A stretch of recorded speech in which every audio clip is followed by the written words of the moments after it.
20 रियाल का नोट है सऊदी अरब में, उसमें कश्मीर को इंडिपेंडेंट स्टेट दिखाया गया है।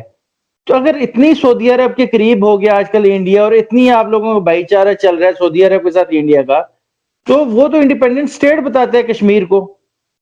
बताने दो, वो उनकी थिंकिंग है, उसकी वजह से हमारे से लड़ते नहीं है, हमारे साथ उनकी देखिए जो उनकी थिंकिंग है वो करने दीजिए। हमारा ये पॉइंट है कि एटलीस्ट वो यहाँ टेररिस्ट नहीं भेजते, हम किसी की आइडियोलॉजी के खिलाफ नहीं है, एटलीस्ट वो यहाँ टेररिस्ट नहीं भेजते, एटलीस्ट वो यहाँ ड्रग्स वो नहीं करते, एटलीस्ट वो दूसरे देशों में जाके इंडिया की बुराइयां नहीं करते, एटलीस्ट वो मतलब वो जो कहते हैं ना पीछे से छुरा घोंपना, जो पाकिस्तान हमेशा इंडिया के साथ करता रहता है, एटलीस्ट वो तो नहीं करते। वी डोंट माइंड अगर उनको लगता है कि कश्मीर को अलग स्टेट होना चाहिए, बट वो एक डिग्निटी से उस चीज को करते हैं, और ऐसे नहीं कि जहां जाते हैं बस बुरा ही बोलते हैं इंडिया के बारे में।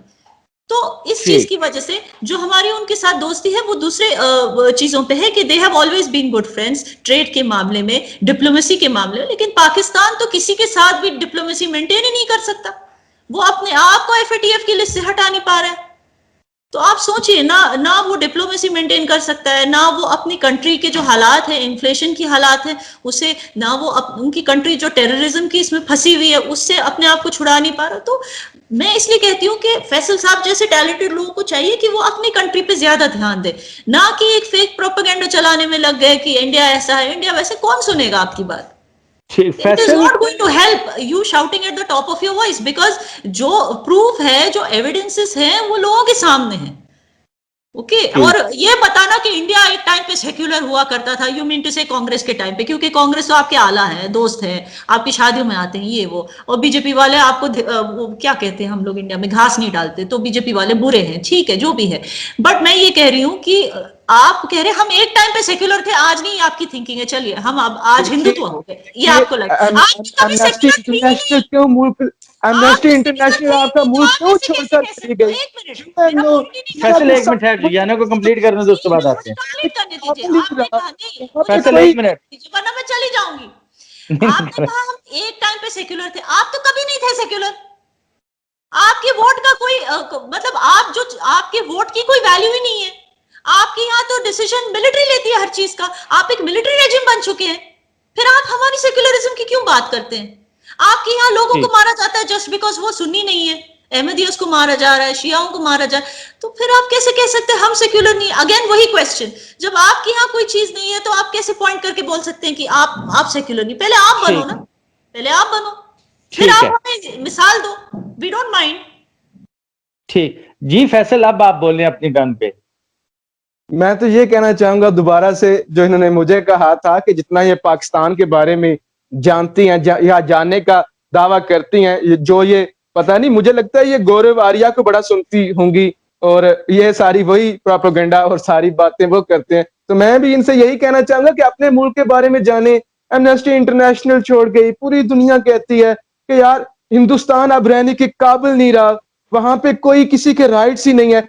हमारे सिख भाई, हमारे बेचारे सिख भाई किस तरह से एहतजाज कर रहे हैं, किस तरह से वो सारे जमींदार जो हैं वो एहतजाज कर रहे हैं। वो कनाडा में बैठ के नारे लगाते हैं कि हमें आजाद मुल्क दो, अमेरिका में बैठ के, इंग्लैंड में बैठ के वो नारे लगाती हैं। हमारे आसाम के लोग, मणिपुर के लोग, वो पश्तूनिस्तान करता है, हमारे नागा जैसे सिराकी करते हैं, जैसे पश्तूनिस्तान करता है, जैसे बलूचिस्तान करता है, जैसे सिंध करता है, वैसे ही ना सड़कों पे आती हैं, जो सड़कों पे आती हैं इंडिया के खिलाफ नारे लगाते हैं, एहतजाज करते हैं, जिन्होंने सिंध वाले करते हैं जी, सिंध जो इन्होंने के लिए हो रहा है, जैसे बलूचिस्तान के लिए हो रहा है। तो खुदा के लिए इनको अपने, मुझे लगता है याना के दिल में पाकिस्तान है, याना को पाकिस्तान की हर जगह का इल्म है। क्या करूं, मुझे भी दिखाई देते हैं ऐसे ऐसे वीडियोस, लोग कह रहे हैं फ्री बलूचिस्तान, फ्री सिंधु देश, free Pashtunistan, free Khalistan, free Khalistan, free Khalistan. अच्छा आगे चलते हैं। आपको खालिस्तान दिख रहा है, मुझे बलूचिस्तान दिख रहा है, हमें असम भी दिख रहा है, नागालैंड भी दिख रहा है। अच्छा याना ये बताएं, सारी दुनिया मुसलमान कंट्रीज सब ने बाइकआउट करने की कोशिश की फ्रांस की प्रोडक्ट की, आपका कंट्री फ्रांस को सपोर्ट कर रहा है इस मौके पे, क्यों? फ्रांस, पाकिस्तान, इंडिया में 30 करोड़ से ज्यादा मुसलमान मौजूद हैं, उन 30 करोड़ मुसलमानों का बीजेपी क्यों नहीं सोचती? बीजेपी ने किसी मुसलमान को टिकट तक नहीं दिया था इलेक्शंस में, ऐसा क्यों? ऐसा इसलिए क्योंकि फ्रांस में भी बहुत सारे इंडियन मुस्लिम्स काम करते हैं, ये आपको पता है। तो फ्रांस ने कभी किसी इंडियन मुस्लिम को कहा है कि हमारी कंट्री से हट जाओ, या कभी किसी इंडियन मुस्लिम को कम राइट्स दिए हैं, या कभी किसी इंडियन मुस्लिम को टॉर्चर किया है फ्रांस ने? कभी नहीं। और दूसरी बात आपको समझना चाहिए कि जब इंडिया ने न्यूक्लियर टेस्ट किया था, और तब पाकिस्तान ने भी किया था, आपको याद है ये बात। सारी दुनिया आपने पाकिस्तान के जवाब भी दिया खिलाफ था। हो गई थी, इंडिया के भी खिलाफ हो गई थी, हम दोनों उसी we were in the same boat, if you remember. Pakistan के भी खिलाफ, हमारे भी खिलाफ, लेकिन एक फ्रांस ही था वो एक लौता देश जिसने हमें सपोर्ट किया था। आपको समझना चाहिए एज इंडियंस हम एहसान नहीं भूलते लोगों का।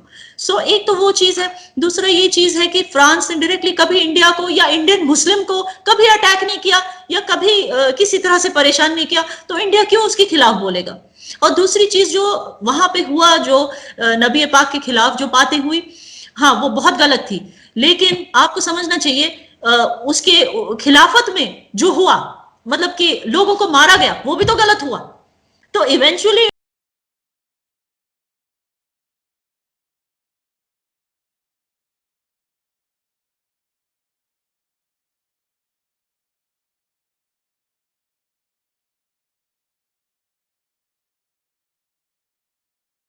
एक मतलब हिसाब बराबर वाली चीज होगी। आई वुड नॉट से हिसाब बराबर, because I don't support killing and I also don't support insulting of any religion.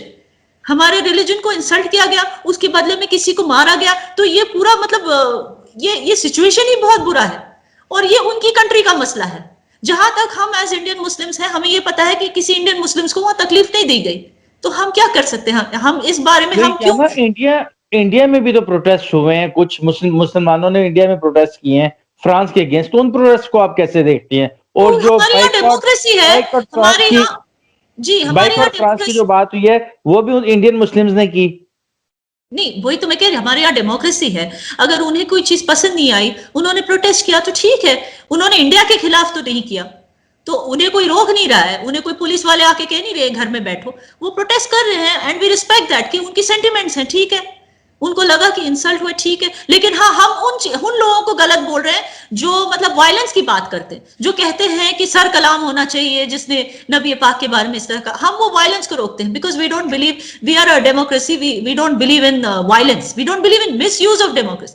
हम सिर्फ उन्हीं लोगों को कह रहे हैं कि प्लीज, हम हिंदुओं से भी कहते हैं कि गौ माता की रक्षा और इन सब चीजों की वजह से लिंचिंग ना करें, और सिमिलरली हम उन मुसलमानों को भी कहते हैं कि इस तरह की चीजों को लेके सर कलाम करना, इस तरह के बयानबाजी ना कीजिए। बट अदरवाइज जो प्रोटेस्ट कर रहे हैं, हम उसके खिलाफ नहीं है। मेरे खुद अपने बहुत सारे फ्रेंड्स हैं जिन्होंने बॉयकॉट कर दिया फ्रेंच प्रोडक्ट्स को, ये इनकी सेंटिमेंट्स हैं, इसको हम रिस्पेक्ट करते हैं। या ना, आपने क्यों नहीं किया? मैंने इसलिए नहीं किया, मैं वैसे कोई फ्रेंच प्रोडक्ट्स यूज करती नहीं हूँ, that is the first thing. और दूसरी बात यह है कि मुझे ऐसा लगता है कि दोनों तरफ से नुकसान हुआ है, लोगों की मौतें भी हुई है और इंसल्ट भी हुआ है। और दूसरी बात, मैं इस स्टोरी को हमेशा याद रखती हूँ कि अबू लहाब की जो बीवी थी, वो नबी पाक पे कचरा फेंका करती थी, और लेकिन नबी पाक ने कुछ नहीं कहा, उन्होंने अपनी शान की कभी बात नहीं की। इनफैक्ट एक दिन ऐसा आया कि उसने नबी पाक के रास्ते में कचरा नहीं फेंका, तो वो इनफैक्ट गए उस गांव में उसे ढूंढने के लिए कि वो खैरियत से है कि नहीं। तो ये हमारे नबी पाक की मिसाल है, मेरे नजर में ये मेरा इस्लाम है। तो जो जो बंदा खुद, जो इंसान खुद इतना हम्बल था, मैं कैसे कह सकती हूं कि जिसने उसकी शान में गुस्ताखी की उसका सर कलम होना चाहिए, या जिसने उसका सर कलम किया उसने सही किया? मैं ऐसे कह के अपने नबी पाक को एक एरोगेंट सॉर्ट ऑफ इंसान नहीं दिखा सकती, बिकॉज मुझे पता है he was a humble human being. और वो इतने हम्बल थे कि वही अबू लहाब की बीवी, उन्हें देख के उसने फिर इस्लाम में कन्वर्ट कर लिया। That was the example which he set, and I want to follow his example. And I believe in Allah, and I feel कि कोई अगर इस तरह की गुस्ताखी करे, अल्लाह खुद उसको उसके साथ इंसाफ करेगा। मैं अल्लाह नहीं हूं, मैं अल्लाह का काम क्यों करूं? उसका सर कलम करके या सर कलम करने वाले की सिंपथाइज करके, उसका सपोर्ट करके मैं ऐसे काम नहीं करूंगी। This is against humanity. ठीक। फैसल, आपको क्या लगता है क्यों फ्रांस को सपोर्ट कर रहा है इंडिया इस मौके पे? यहाँ पे देखिए, जहां तक इन्होंने बात की कि इस्लाम ऐसा मजहब हरगिज नहीं है कि जिसमें आप छुरियां चाकू चला दें, लोगों का कत्लेआम शुरू कर दें, लोगों के गले काटने शुरू कर दें। तो इससे मैं मुकम्मल इत्तेफाक करता हूं कि हमें ऐसा हरगिज नहीं करना चाहिए कि हम बदले में मारना शुरू कर दें। इससे हमें ज्यादा बदनाम होंगे। अगर हम किसी का गला काटेंगे तो हम ज्यादा बदनाम होंगे।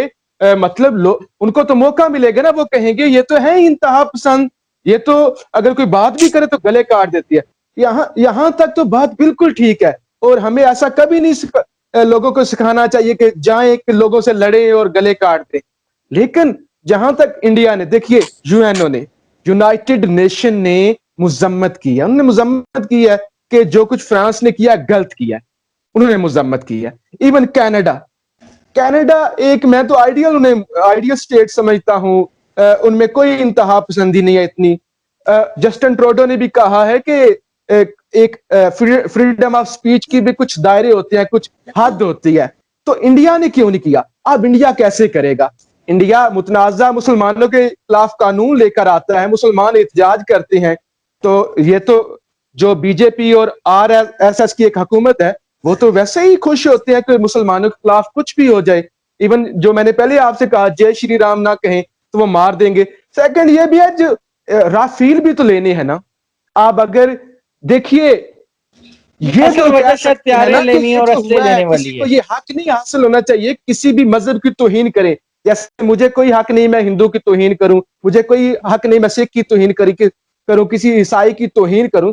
लेकिन ये तो मैं कह सकता हूं कि जो उन्होंने किया है गलत किया है। इवन उनके जो सदर हैं मैक्रोन, वो उन्होंने जो आकर स्टेटमेंट दी है, उन्होंने गलत की है, इतना तो कह सकता हूं ना, क्योंकि मेरे मुल्क में 30 करोड़ से ज्यादा मुसलमान है। ये इतना भी नहीं कहेंगे। जाहिर है चीन है लद्दाख में, और लद्दाख में फिर उनसे लड़ने के लिए हमें राफेल भी तो चाहिए ना। फिर जो हमने राफेल खरीदने के लिए इतनी ज्यादा करप्शन की है, वो भी तो हमने छुपानी है ना। तो ये बहुत सारे ठीक। आपके सियासी मकासद होते हैं जिनकी बिना पे आप किसी मुल्क के खिलाफ नहीं जाते। और ये मैं हिंदुस्तान को नहीं कहूंगा, हम भी अगर मैं अपने मुल्क की बात करूं तो जब हमने मलेशिया जाना था तो हम सऊदी अरब की वजह से मलेशिया नहीं गए थे, मलेशिया समिट में। तो हर मुल्क की मजबूरियां होती हैं, लेकिन फिर भारत को खुद को सेकुलर नहीं ठीक। कहना चाहिए, वो इतना भी ना बोल सके कि ये फ्रांस ने ठीक। गलत किया। बहुत शुक्रिया फैसल, आपके टाइम देने का। याना मीर चंदानी, बहुत शुक्रिया आपके टाइम देने का। दोस्तों, वीडियो देखने का बहुत शुक्रिया। वीडियो को लाइक कीजिएगा, चैनल को सब्सक्राइब कीजिएगा और कमेंट्स में अपनी राय का इज़हार जरूर कीजिएगा। अल्लाह हाफिज।